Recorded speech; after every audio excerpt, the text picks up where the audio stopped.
in order to get growth and innovation through data, we're going to have to maybe trade off some privacy, or to get more privacy, we're going to have to give up some growth and get the two things in balance. I'm not convinced that that's the right model.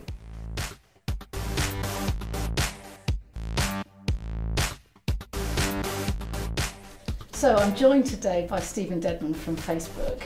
Stephen, I'm hoping you're going to talk us through the opportunities and the challenges that big data presents as part of the fourth industrial revolution. So can we start there? What do you think the biggest opportunities that data presents for businesses, big and small? Well, so I think there are a number of things. First of all, data represents an opportunity for all businesses in terms of developing products and developing the ability to reach new markets, in particular smaller businesses that can use data to reach audiences in a way that they would previously have struggled to, and only large businesses had access to that type of capability. So data is becoming much more accessible and therefore much more of a powerful tool in the hands of lots of businesses. So huge benefits for the economy generally.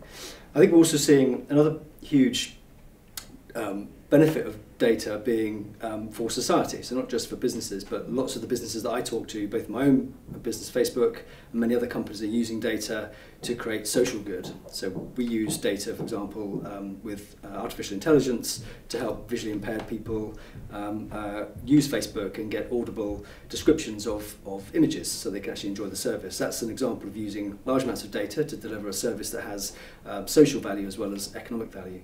But I think the big change in the future that I think is going to come is data will be much more valuable to individuals. So individuals will get far more value from their own data than they have done in the past, and that will be a huge transformation in the way we deliver services and the way people get utility from their data. One of the most sort of, in many ways, depressing statistics that I read the other day was that 2/3 of Britain's SMEs don't think that the digital revolution is important to them.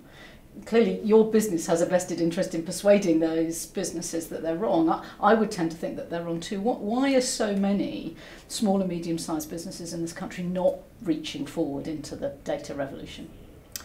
That's a good question. I think it's partly about just education and awareness from executives and management, and I think it does take its time for businesses to understand how to utilise the tools that are available to them. So if you've never used Facebook as a business and you're listening to this and thinking, oh gosh, maybe I should start, what do you do? You can just go to Facebook and give it a go. It is as simple as spending £5 to advertise your website or promote a product or a marketing campaign. Very, very simple, straight off your mobile phone. It's available to the one-man plumbing business as it is to the 50-person small and medium-sized enterprise, as well as the large multinational. So it democratises the ability to reach audiences in that way, and it's a very, very simple way to promote a business. I suspect that a lot of those small, medium-sized businesses are scared and concerned about the risks of advertising, marketing, trading online. Can we talk now about the downsides, the challenges that big data presents? What do you and Facebook see as the big challenges we have to face into? Well, the biggest challenge is trust. Okay, trust from the public and the way companies collect, manage and utilise and make value from data. There's also trust with regulators, whose job it is to ensure that the overall way we collect and manage and use data is lawful and is meeting requirements of the law, as we have in this country and across Europe for many, many years. And those laws are being refreshed. We're going to have a new regime in Europe starting next May. So it's key that companies can respond to that and can respond to regulatory expectations in a way that meets their obligations and can continue to build trust in the way they operate their businesses and utilise data to create value. And what's Facebook doing to build that trust? Well, Facebook has for many years had a extensive privacy programme designed to meet its legal obligations around the world. As soon as you say designed to meet the legal obligations, I trust you a little bit less. What are you doing to build the trust, the emotional trust, as opposed to just comply with the law? Yeah, so it's a lot more than just complying with the law. It fundamentally is about putting people at the centre of our business. So giving people control over what they do, what they see, what they post, who they share with, and the data that they have on our platform. And we do that because not just because we're nice people, but because it's in our economic self-interest. Okay, Yeah. we want people to use Facebook. We want them to trust Facebook. We want them to continue to come back to Facebook. And you only do that when people feel they're in control. If they feel out of control, they disengage. So it's in our economic self-interest to do that, and it's something we've invested a lot of time and effort in doing over many years. But we also recognise that there are legal frameworks, and we respect them, and we will meet them, and we have a new regime coming into effect in Europe, and regulation has an important role in playing to give people trust that companies are doing the right thing. It's not enough just to say, please trust us. That regulation is there to also make sure the standards are being kept. Because there is a trade-off, isn't there? There's sort of a balance to be had between protecting privacy but also creating a regulatory framework that encourages innovation and investment in these new technologies. How do you think in Britain we can get that balance right? Well, so that's an assumption, and that is an assumption that's existed for a long time. This is a balancing exercise.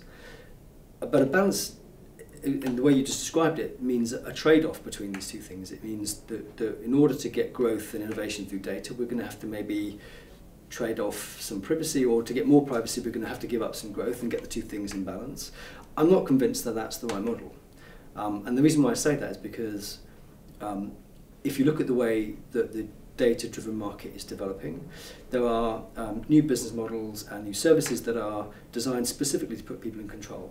And the reason why they're doing that is not doing it from an ethical standpoint or from a compliance standpoint. They're doing that because they recognise that by giving people control of data, we can make more value from it. Mm-hmm. And that when data is separated across lots of different companies, and it's hard for people to control their data, there's a limit to how much we can really combine data sets and extract value from that. The solution to that is putting people in control. And we're starting to see that development happen, particularly here in the UK.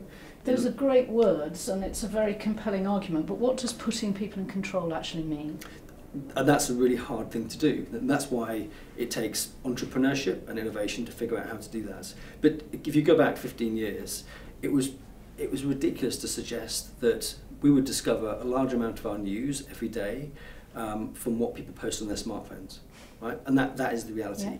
We don't today say, well, it's crazy that people will post images about news events on their smartphones, and that's how we'll discover what's going on in the world. Though we do debate about whether it's good or not, and whether the news is real or fake. We do, but we don't debate that people can do that, and they're doing it, and they figured out how to do it with ease. But arguably we've not figured out how to regulate it yet. But the point I'm making is that we can do that with ease, yeah. And so we will have the same way of managing our data with ease in the future. And that's a viewpoint that I hold, and I hold that because I look at the way particularly startups and innovators are developing new business models, London being a great centre for this, but there are other centres around the world. And the reason why that's happening is because that creates more value for the businesses and more value for the people. So the idea that privacy and data use or intention, I don't buy. I think in the future, the two things should work together. The more effective control people have, the more value businesses and individuals can extract from data, and that's the model that we should be aiming towards.